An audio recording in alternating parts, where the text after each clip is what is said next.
ایک موقع پر جب حضرت عمر فاروق اعظم رضی اللہ تعالیٰ عنہ خلیفہ تھے اور ایک شخص سے آپ کا ٹکراؤ ہو گیا، جب اس سے ٹکراؤ ہوا تو اس سے جھگڑا ہوا، فیصلہ کون کرے؟ خود حضرت عمر امیر المومنین ہیں اور مدعی بھی ہیں۔ اختلاف ہوا تو حضرت عمر اس کو لے کر مولائے کائنات کے پاس آئے اور کہا ہمارا اور تیرا فیصلہ علی کرے، ہمارا اور تیرا فیصلہ علی کرے۔ مولائے کائنات کے پاس آئے، مولائے کائنات کو جب اس شخص نے دیکھا تو مولا حضرت علی کا پیٹ بڑا، اس نے دیکھا کہ یہ بڑے پیٹ والا شخص ہمارا فیصلہ کرے گا۔ بطور مذاق اس نے ایسے جملے کہے، جب اس نے ایسے جملہ کہا نا وہ عمر بالکل نرم طبیعت ہو چکے تھے، حضرت عمر کا چہرے کا رنگ بدل گیا اور آپ نے اسے گردن سے اس طرح پکڑا کہ زمین سے اوپر ٹانگ دیا اور اس کو اٹھا کے زمین پر پٹکتے ہوئے فرمایا تجھے معلوم نہیں ہے یہ علی ہے، یہ اللہ کے رسول صلی اللہ علیہ وسلم نے اسے ہمارا اور تمام مسلمانوں کا مولا بنایا ہے، یہ تیری مجال کیسے کہ میرے مولا کی شان میں گستاخی کرے؟ یہ صحابہ کی محبت ہے، یہ ایک دوسرے کے ساتھ ایک دوسرے سے محبت کا طریقہ ہے۔ اللہ کے رسول صلی اللہ علیہ وسلم نے حضرت علی کو ایک جگہ پر ایک لشکر کے ساتھ بھیجا، جب مولائے کائنات جانے لگے نا تو حضور فرماتے ہیں اے اللہ مجھے اس وقت تک موت نہ دینا، اے اللہ مجھے اس وقت تک موت نہ دینا جب تک میں علی کا چہرہ نہ دیکھوں، یعنی جب تک مولا علی پلٹ کے نہ آ جائیں، میری ان سے ملاقات نہ ہو جائے، اس وقت تک موت نہ آئے۔ یہ حضور کی حضرت علی سے محبت ہے۔ حضرت علی رضی اللہ تعالیٰ عنہ کے فضائل و کمالات بے شمار، ایک نہیں ہزاروں سال کم ہے مولا علی کی شان بیان کرنے کے لیے، اور اللہ کے رسول صلی اللہ علیہ وسلم نے جس قدر آپ سے محبت فرمائی ہے، یہ محبت تمام امت کے لیے درس ہے کہ علی سے محبت ہو۔ سیدہ پاک آپ کے نکاح میں دیکھو حضور نے اس قدر اپنے بچوں کی تربیت کروائی، ہمیں اپنے بچوں کی تربیت کرنی چاہیے۔ حضور نے سکھایا سونا عورت کے لیے جائز ہے، سونا عورت کے لیے جائز ہے، اس کا زیور ہے۔ ایک موقع پر حضرت علی کے پاس کچھ مال غنیمت ملا تھا تو آپ نے سوچا کہ فاطمہ کو میں نے کبھی کچھ دیا یا نہیں، لاؤ آج اسے کچھ تحفہ دینا۔ یہ سنت رسول کی ہے، بیٹی کو تحفہ دینا چاہیے، یہ حضور کا طریقہ ہے۔ اسے کوئی یہ نہ سمجھے کہ ماڈرن تعلیم ہے۔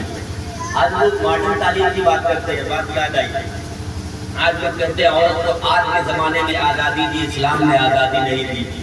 ارے ظالم، اسلام سے زیادہ آزادی کسی مذہب میں عورت کو دی ہی نہیں ہے۔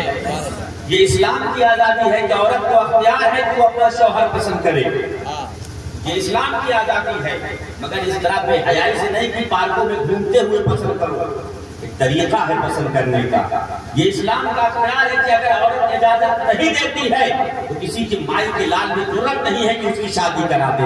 اگر وہ کسی مرد کو نہیں پسند کرتی تو کسی کو یہ اختیار نہیں ہے کہ وہ اس کی شادی کرا دے، جب تک عورت خود نہ پسند کر لے، خود نہ اختیار کر لے۔ یہ اسلام کی تعلیم ہے۔ کون رسول اللہ صلی اللہ علیہ وسلم کے زمانے میں عورتیں میدان جنگ میں جایا کرتی تھی، صحابہ کی خدمت کیا کرتی تھی، مرہم پٹی کیا کرتی تھی، لیکن ایک دائرے میں رہتے، ایک پردے کا دائرہ ہوتا تھا، ایک حد ہوتی تھی۔ اس زمانے میں بھی عورتیں تجارت کیا کرتی تھی، اس زمانے میں بھی عورتیں بزنس کیا کرتی تھی، لیکن ایک دائرے میں رہتے۔ بزنس کے نام پہ بے حیائی کی اجازت اسلام نہیں دیتا، لیکن تجارت کرنے کی اجازت دیتا ہے۔ اسلام پسند کے نام پر پارکوں میں، سڑکوں پہ، بازاروں میں گھومنے کی اجازت نہیں دیتا، لیکن اپنے شوہر چننے کی اجازت اسلام دیتا ہے۔ وہ رسول اللہ کے زمانے سے ملی ہوئی آزادی ہے، نہ اسے کل ختم کیا گیا تھا نہ اسے آج ختم کیا گیا ہے، بس شرط یہ ہے تم بے حیائی چاہتے ہو، ہم حیا کے ساتھ یہ چاہتے ہیں۔ آپ تاریخ پڑھو اسلام کی مسلمانوں، میری ماں بہنوں، آپ کو یہ سوچنے کی ضرورت نہیں ہے کہ آپ پسماندہ ہیں۔ اسلام نے تمہیں بہت آزادی دی ہے، بڑی عزت دی ہے اسلام نے، تمہیں کسی اور کی جانب دیکھنے کی ضرورت نہیں۔ اسلام نے تمہیں وہ عزت دی ہے، وہ عزت دی ہے۔ اسلام نے فرمایا جب ایک عورت کسی بچے کو جنم دیتی ہے تو اللہ اسے اتنا اجر دیتا ہے جو ایک حاجی کو حج کرنے پر ملتا ہے۔ جب ایک عورت کسی بچے کی ماں بنتی ہے تو اللہ کے رسول نے فرمایا جنت 7 آسمانوں کے اوپر تھی، میں نے جنت کو کھینچ کے لا کے اس عورت کے قدموں کے نیچے رکھ دیا۔ جب ایک بیٹی کسی باپ کے یہاں پیدا ہوتی ہے تو رسول اللہ نے فرمایا اس کے گھر میں بیٹی نہیں جنت کا پھول آ جاتا ہے۔ اللہ کے رسول نے فرمایا جب بیٹی آتی ہے اللہ فرماتا ہے جا میں دنیا میں تیرے باپ کی میں مدد کروں گا۔ یہ اسلام نے بتایا، کسی اور نے نہیں۔ ایسا نہیں، اسلام بتاتا ہے کہ اگر بیٹی کے حق کیا ہے، بیٹی کے حقوق کیا ہے۔ اسلام نے جہیز کا کہیں مطالبہ نہیں کیا، یاد رکھنا۔ اسلام نے بیٹی کو جہیز دینے کے لیے نہیں کہا، اس کا حصہ دینے کے لیے کہا۔ میراث میں اس کا حصہ دیجئے، اس کو جہیز کی ضرورت نہیں۔ جہیز تو یہاں ہم نے عجم میں شروع کیا، ہم نے اپنے ملک کی روایات سے یہ جہیز کی لاگت سیکھی ہے۔ میرے رسول کی تعلیم حصہ دینے کی ہے، جہیز دینے کی نہیں ہے۔ آپ تاریخ پڑھ لو، روایتیں پڑھ لو۔ بہرحال مولا کائنات نے سیدہ پاک کو ایک لاکٹ سونے کا ایک ہار بنا کے لا کے دیا۔ حضور کا طریقہ تھا کہ جب آپ کہیں سفر پہ جاتے تھے تو سب سے آخر میں سیدہ کے گھر تشریف لے جاتے تھے، اور جب پلٹتے تھے تو سب سے پہلے سیدہ کے گھر آتے تھے، اور وہیں پر بیٹھتے سیدہ پاک سے بات چیت کرتے، کچھ کھاتے پیتے، اس کے بعد پھر اپنے گھر تشریف لے جاتے۔ حضرت علی نے وہ ہاتھ لا کے سیدہ پاک کو دیا، سیدہ نے پہنا، اور پہننے کے بعد ایک قاصد آیا، اس نے خبر دی حضور کل آنے والے ہیں۔ سیدہ نے جلدی جلدی گھر کو صاف کیا، صاف صفا کرنے کے بعد کھانا تیار کیا کہ حضور آئیں گے تو حضور کے لیے کھانا پیش کروں۔